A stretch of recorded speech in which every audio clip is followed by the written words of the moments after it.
मला सांगा, देव कुठे असतो? आकार नसलेल्या दगडात असतो का साकारलेल्या मूर्तीत असतो? मला सांगा, देव कुठे असतो? मंदिरात असतो का मस्जिदमध्ये असतो?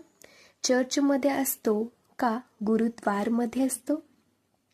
मला सांगा, देव कुठे असतो?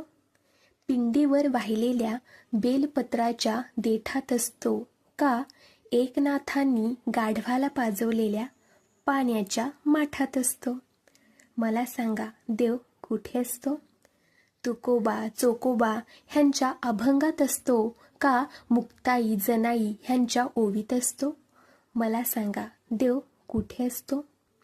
जपमाळेच्या मोतीत असतो का श्रीफळ असलेल्या ओठीत असतो?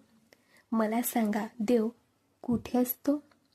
भक्तांच्या भक्तीत असतो का जिवंतपणी समाधी घेतलेल्यांच्या मुक्तीत असतो? मला सांगा, देव कुठे असतो? देणाऱ्याच्या करात असतो का घेणाऱ्याच्या ओंजळीत असतो? मला सांगा, देव कुठे असतो? मंगळ, बुध, गुरु, शुक्र, शनी ह्या ग्रहात असतो का गीता, कुराण, बायबल ह्यांच्या संग्रहात असतो? मला सांगा, देव कुठे असतो? कर्क, सिंह, मीन, मकर या राशीत असतो का गंगेच्या किनारी स्थित असलेल्या काशीत असतो? मला सांगा, देव कुठे असतो? उपासकाच्या उपासनेत असतो का तपस्वीच्या तपस्येत असतो?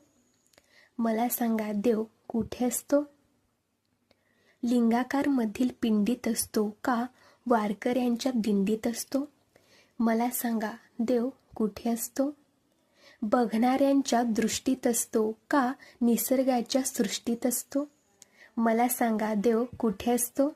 देव असतो, नक्कीच असतो, माणसातील माणुसकीत असतो, देणाऱ्याच्या करात असतो, निर्मळ मनात असतो, अहंकार नसलेल्या हृदयात असतो, सर्वस्व त्याग केलेल्या देहात असतो. खरं तर आपण उगच देवाला शोधत बसतो. देव तर माणसालाच माणुसकीच्या स्वरूपात शोधत असतो. म्हणून तर संत तुकोबा म्हणतात ना, देव पहावयासी गेलो, तेथे देवची होऊनी ठेलो, तेथे देवची होऊनी ठेलो. जय रामकृष्ण हरी.